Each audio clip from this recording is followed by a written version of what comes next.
அனைவருக்கும் வணக்கம். இந்த வீடியோவில் ஜான் டெல்லர் டிஸ்டார்ஷன்ல வந்துட்டு முக்கியமான கொஸ்டின்ஸ் பார்க்க போகிறோம். எக்ஸாமில் கேட்கப்படக்கூடிய எல்லா கொஸ்டின்ஸுமே இதில் இருக்குது. வாங்க நம்ம ஒவ்வொன்றா பார்த்துடலாம். இப்போதான் என்னுடைய சேனலுக்கு நீங்கள் புதுசுன்னா என்னுடைய சேனலை சப்ஸ்கிரைப் பண்ணிவிடுங்க. டிஆர்பி சம்மந்தமான எல்லா நியூஸும் உங்களுக்கு உடனுக்குடன் வந்து சேரும். உடனடியாக சப்ஸ்கிரைப் பண்ணிவிடுங்க. ஜான் டெல்லர் டிஸ்டார்ஷன் முக்கியமான கொஸ்டின்ஸ் இருக்குது. First question, the correct statement for MnO bond length in MnH2O6 2+. அப்ப இந்த MnO பாண்ட் லென்த் என்ன அப்படிங்கறத கண்டுபிடிக்கும். அதாவது என்ன ஆக்டாஹெட்ரல் காம்ப்ளெக்ஸ். அப்ப இங்க ஒரு H2O, இங்க ஒரு H2O, இங்க ஒரு H2O, நமக்கு வந்து 6H2O லிகாண்ட்ஸ் நமக்கு இருக்கும். இதுல இந்த MnO பாண்ட் லென்த் எப்படி இருக்குன்னு கேட்டு என்ன செய்யணும்? Mnக்கு வந்து 2+க்கு நீங்க வந்து இந்த எலக்ட்ரானிக் கான்ஃபிகரேஷன் நீங்க போட்டு பாருங்க. Mn 2+க்கு என்ன வரும்? அப்போ 3D5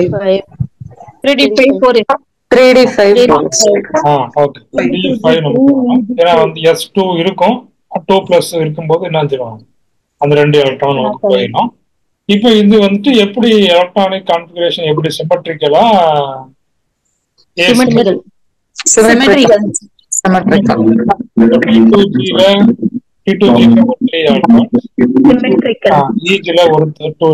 totally 5 electrons இருக்குது. அப்போ all electrons are symmetrically arranged. அப்போ இந்த bond length எப்படி இருக்கும்? ஈக்குவலா all bonds are equal. அப்ப அங்க வந்துட்டு ஆப்ஷன் ஏ. அப்ப இதுல unsymmetrically இந்த அரேஞ்ச்மெண்ட்ஸ் ஆஃப் எலக்ட்ரான்ஸ் இருந்துச்சுன்னா அங்க என்ன ஆகும்?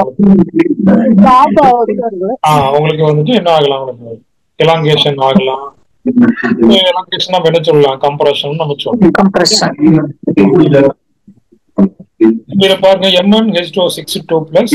அப்ப பாத்தீங்கன்னா D5 நமக்கு கிடைக்குது. Mn 2+. அதுவும் H2O வந்துட்டு ஒரு வீக் ஹை ஸ்பின் காம்ப்ளெக்ஸ் சொல்லுவோம். All the electrons are symmetrically filling T2G and also in EG. அடுத்து பாருங்க, identify the correct statement about NiH2O6 2+, CuH2O6 2+. என்ன கரெக்ட் ஸ்டேட்மெண்ட் கேட்டுக்கிறாங்க. அப்ப இதுல வந்துட்டு எத்தனை D4 ஸ்டேட்மெண்ட்ஸ் இருக்கு. NiH2O6, CuH2O6. ஒரு ஆப்ஷனே பாருங்க பார்க்கலாம். All NiO CO bond lengths of individual species are equal.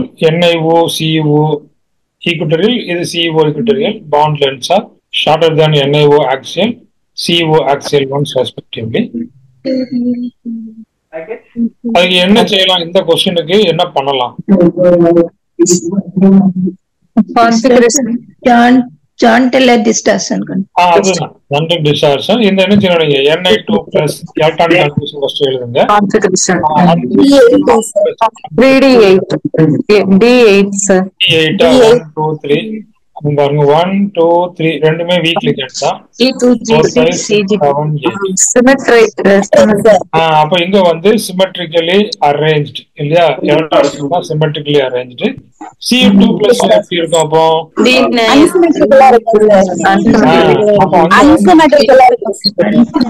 Unsymmetrical. 1 2 3 4 5 6 7 8 9. அப்போ இதுல அப்ப இதுல அப்ப இந்த 2 எலக்ட்ரான்ஸ் வந்து எங்க இருக்கும்? DZ ஸ்கொயர்ல இருக்கும். இப்போ நீங்க சொல்லுங்க. NiO ல பாண்ட் லென்த் எப்படி இருக்கும்? CU ல பாண்ட் லென்த் எப்படி இருக்கும்? Option C sir. அப்ப NiO வந்துட்டு சிமெட்ரிக்கலி அரேஞ்ச். அப்ப NiO ல எல்லா பாண்ட் லென்த்தும் ஈக்குவலா இருக்கும். அப்ப பாருங்க, all NiO bond lengths are equal, whereas CO equatorial bonds are shorter than CO axial bond. அப்ப என்ன ஆக்சியல்ங்கிறது என்ன? இந்த பாண்ட் இல்லையா? D2 ஆர்பிட்டல் உள்ள பாண்ட் ஆக்சியல்னு சொல்றோம். அப்ப அது வந்து ரிப்பல்ஷன் அதிகமா இருக்கிறதுனால பாண்ட் லென்த் இன்க்ரீஸ் ஆயிருக்கும். பாண்ட் லென்த் இன்க்ரீஸ் ஆனதுனால இந்த 4 பாண்டும் ஸ்மால் ஆயிருக்கும். அது பிகர் ஆனதுனால இந்த 4 என்ன ஆயிட்டு உங்களுக்கு ஸ்மால் ஆயிருச்சு. அப்ப இது என்ன அப்படின்னு பாத்தீங்கன்னா ஈக்குவட்டோரியல் பாண்ட் இல்லையா? ஈக்குவட்டோரியல் பாண்ட்ஸ் எல்லாமே என்னவாச்சு? ஷார்ட்டரா மாறிடுச்சு. Option C is the correct answer. இத பாருங்களேன், NaH2O6 2+. அப்போ Na2+ நம்ம போட்டோம், 3D8 எல்லாமே வந்து symmetrically arrange, no problem.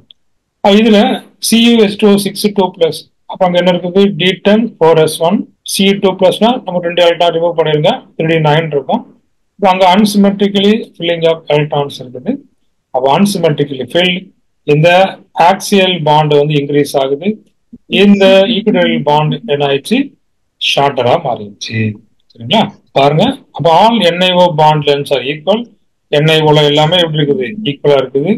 But இங்க CO ஈக்குவட்டரியல் வந்து ஷார்ட்டரா இருக்குதா, CO equatorial bonds are shorter than CO axial bond.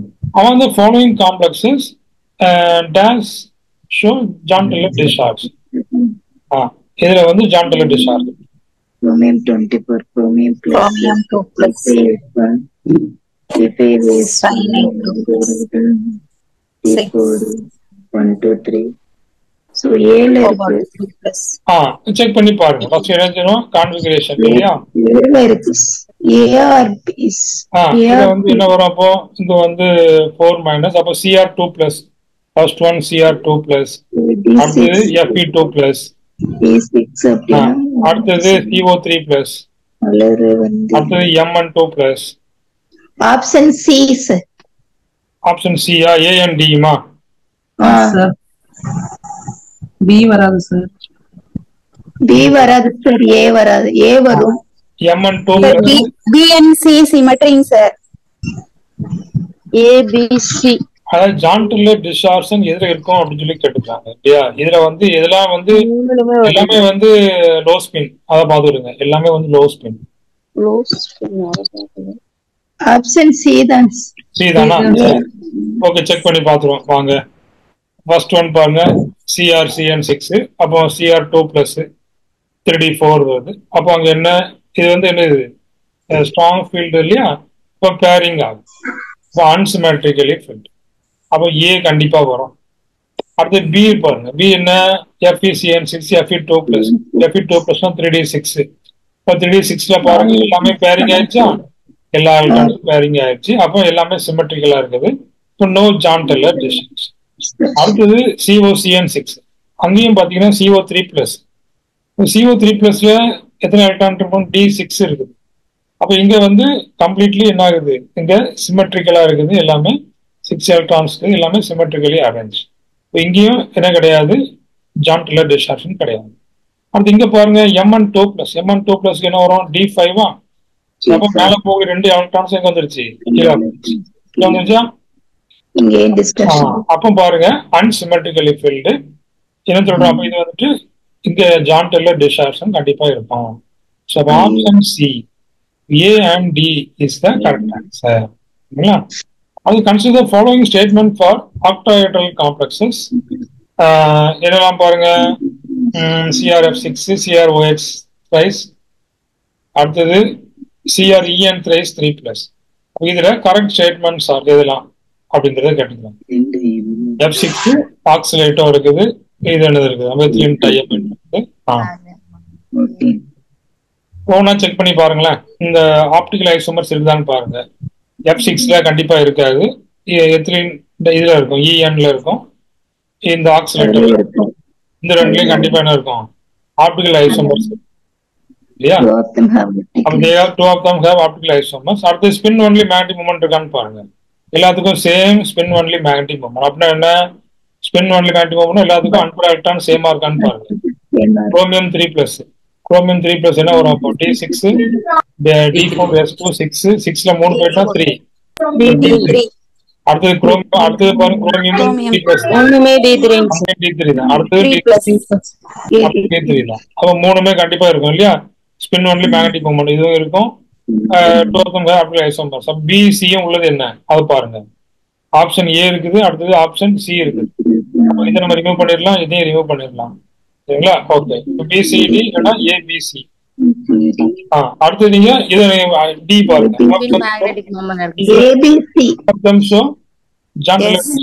எல்லாமே ஜான்டல் டிஸ்சார்ஜ் கண்டிப்பா வாய்ப்பு இல்லை, எல்லாம் தான் இருக்குது. symmetry. D3 symmetry. D3 symmetry. கிடையாது இல்லையா? கம்ப்ளீட் டிஸ்டார்ஷன் இதுல இன்னும் இல்லை. அப்போ கண்டிப்பா என்ன இதுதான் option A. ABC. Option ABC is the correct answer. அப்போ their DD transitions are at 14,900, 17,500 and 21,800. இது எப்படின்னா இந்த ஸ்ட்ராங் ஃபீல்ட் லிகண்ட் F6 அடுத்தது ஆக்சிலேட் அப்படி இன்க்ரீஸ் ஆகிட்டே போகுது. ஸ்ட்ராங் ஃபீல்ட் லிகண்ட் வந்து இன்க்ரீஸ் ஆகிட்டே போகுது. அப்போ ஸ்ட்ராங் ஃபீல்ட் லிகண்ட் இன்க்ரீஸ் ஆனால் என்ன இருக்கும் வந்து டிடி டிரான்சிஷன்ஸ் அதுவும் உங்களுக்கு என்ன இருக்கும் உங்களுக்கு அந்த அப்சார்ப்ஷன் வந்து இன்க்ரீஸ் ஆகும். இப்போ ABC is the correct answer. அப்போ அந்த CRF6 ஆக்சிலேட்டோ இஎன் இன்க்ரீஸ் ஆகிட்டே போகும். அப்போ அந்த டெல் ஓ அந்த சிஎஃப்எஸ்சி வேல்யூ உங்களுக்கு இன்க்ரீஸ் ஆகும். அடுத்த ஸ்பின் ஒன்லி மேக்னெட்டிக் மொமெண்ட் எல்லாத்துக்கும் சேம் 3 எலக்ட்ரான்ஸ் இருக்குதா 3.9 3.9 3.9 எல்லாத்துக்கும் ஒரே ஸ்பின் ஒன்லி மேக்னெட்டிக் மொமெண்ட். டிஎன்சிக்கு ரெண்டுக்கும் என்ன இருக்கும் ஆப்டிகல் ஐசோமர்ஸ் இருக்கும். இங்க வந்து ஜான் டெல்லர் டிஸ்டார்ஷன் கிடையாது. அடுத்தது பாருங்க the set of ions expected to show John Taylor distortion in their complexes is titanium 3 plus sodium titanium T1 copper 2 plus T9 ஏதாவது ஒண்ணு செக் பண்ணி பாருங்களேன். copper 2 titanium 3 plus கிடையாது sir. Titanium T1 0 titanium D1 1 sir. D1 சரி D1 ஒரு electron இருக்கு. அடுத்து copper 2 பிளஸ்ல என்ன வரும் D9 D9 வருது. Okay high spin F3 D5 வருமா D5 ஆமாங்க சார். D5 அப்போ வந்து இதுல கிடையாது இல்லையா D5ல கிடையாது. இதுல வந்து கம்ப்ளீட் டிஸ்டார்ஷன் கிடையாது. அப்போ ஹை ஸ்பின்ல இருக்குங்க. ஹை ஸ்பின்ல 5 electron high spin weak fielding sir. High spin வந்து வீக் ஃபீல்ட் எல்லாமே அன்பேர்டா இருக்கும். மொத்தமே D5 தானே இருக்குது. ஆமாங்க sir. T5 T2 G3 EG2 அங்க அப்போ இதுல மட்டும் இருக்காது. Copper 1 D9 D10 D10 okay copper 1 D10 T10 symmetric sir. அப்ப இங்கேயும் கிடையாது. நிக்கல் ஸ்பின் F2 இருக்குமா D9 sir. Spin F3 D5 இருக்குங்க சார். அன்சிமெட்ரிக் இதுல இருக்கும் டைட்டானியம் 3 பிளஸ் இங்கே இருக்கும். D1 ஆப்ஷன் சி நமக்கு இதெல்லாம் வரலாம். அடுத்து பாருங்க அடுத்து MN2 பிளஸ்ல கண்டிப்பா என்ன செய்யாது இருக்காது. அதையும் கண்டுபிடிச்சிடலாம். Option C is the correct answer. பாருங்க டைட்டானியம் 3 பிளஸ் D1 டிஸ்டார்ஷன் இருக்கும். D9 டிஸ்டார்ஷன் இருக்கும். அடுத்து ஹை ஸ்பின் F3ல இருக்காது. அடுத்து காப்பர் 1ல நோ டிஸ்டார்ஷன், காப்பர் 2ல டிஸ்டார்ஷன் இருக்கும். அடுத்தபடியா லோ ஸ்பின்ல பாத்தீங்கன்னா கண்டிப்பா டிஸ்டார்ஷன் இருக்கும். இங்கேயும் ஜெனரல் டிஸ்டார்ஷன் இருக்கு. So option C is the correct answer. அடுத்து correct statement about CuN bond distance in Cu engaged 6 2 plus 6. D9 அதாவது உங்களுக்கு வந்து Jahn Teller distortion axial bonds are longer than B option B sir. B sir. The axial bond longer than அதாவது நமக்கு என்ன வரணும் D9 அது. அப்போ வந்து இந்த ஈக்குவல் பாண்ட்ஸ் மட்டும் எப்படி உங்களுக்கு longer இருக்கு. இல்ல என்ன கொடுத்துருக்காங்க axial longer இருக்கு. இது என்ன கொடுத்துருக்காங்க D9 தானே. அப்போ axial bonds are longer than axial bonds longer than the equatorial ones. axial bonds are D9 னா நம்ம DZ ஸ்கொயர் என்ன இருக்கும் DZ ஸ்கொயர்ல 2 ஆயிட்டாங்க. அப்போ அதுதான் என்ன ஆகும் உங்களுக்கு வந்து என்ன ஆகும் எக்ஸ்பான்ஷன் ஆகும். அப்போ அந்த ஈக்குவல் பாண்ட்ஸ் வந்து ஷார்ட் ஆயிரும், ஆக்சியல் பாண்ட் வந்துட்டு லாங்கர் ஆயிரும். சரிங்களா? அப்போ option B is correct answer. இதுல பாருங்க C2 பிளஸ் இருக்குதா. ஓகே அப்போ நமக்கு என்ன இருக்குது பாருங்க D9 இருக்குதா. அப்போ DZ ஸ்கொயர்ல இருக்கும். அப்போ இந்த பாண்ட் ஆக்சியல் பாண்டும் லாங்கரா இருக்கும். ஆக்சியல் பாண்ட் வந்து லாங்கர், ஈக்குவடோரியல் பாண்ட்ஸ் வந்துட்டு என்ன ஷார்ட்டர்.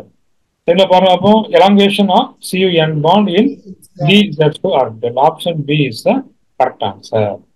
அடுத்து பாருங்க, Chantler distortion of CuSO4 5H2O acts.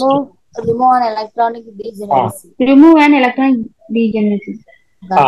அப்ப பாருங்க, Chantler distortion இந்த காப்பர் சல்பேட் பெண்டாஹைட்ரேட் இருக்கு இல்லையா, அப்ப இதுல Chantler distortion கொடுத்துட்டாங்க. அப்போ கண்டிப்பாங்க என்ன இருக்கும், இந்த எலக்ட்ரானிக் டீஜெனரசி இருக்காது இல்லையா. அப்போ remove and electronic degeneracy. Option B is the correct answer. அடுத்து பாருங்க, the following ions undergoes Chantler discharge.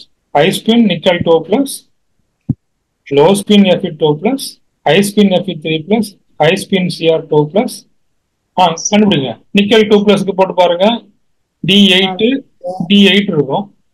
D8 high spin சிமெட்ரியா இருக்கும் சார். ஆப்ஷன் சி Fe2+ என்ன இருக்கும்? Chrome high spin chromium. D6 1 2 3 4 5 6 low spin சொல்லிட்டாங்க. அப்ப இந்த ஆமாங்க சார், பேரா இருக்கும். அப்போ சிமெட்ரி. அப்ப இது கிடையாது. High spin Cr2+. அப்ப என்ன ஆயிரும் உங்களுக்கு? D4 sir. D4 sir. கண்டிப்பா என்ன இருக்கும்? அன்சிமெட்ரிக்கல் டிஸ்டார்ஷன் இருக்கும். அப்ப இதுதான் EG1 கரெக்ட் ஆன்சர். நிக்கல் 2+ இருக்காது, Fe2+ இருக்காது, Cr2+ இருக்கும். Fe3+ symmetrically field. அப்போ அங்கே நோ Chantler distortion. அடுத்தது வாங்க, Chantler distortion occurs whenever which of the following orbitals are unequally occupied.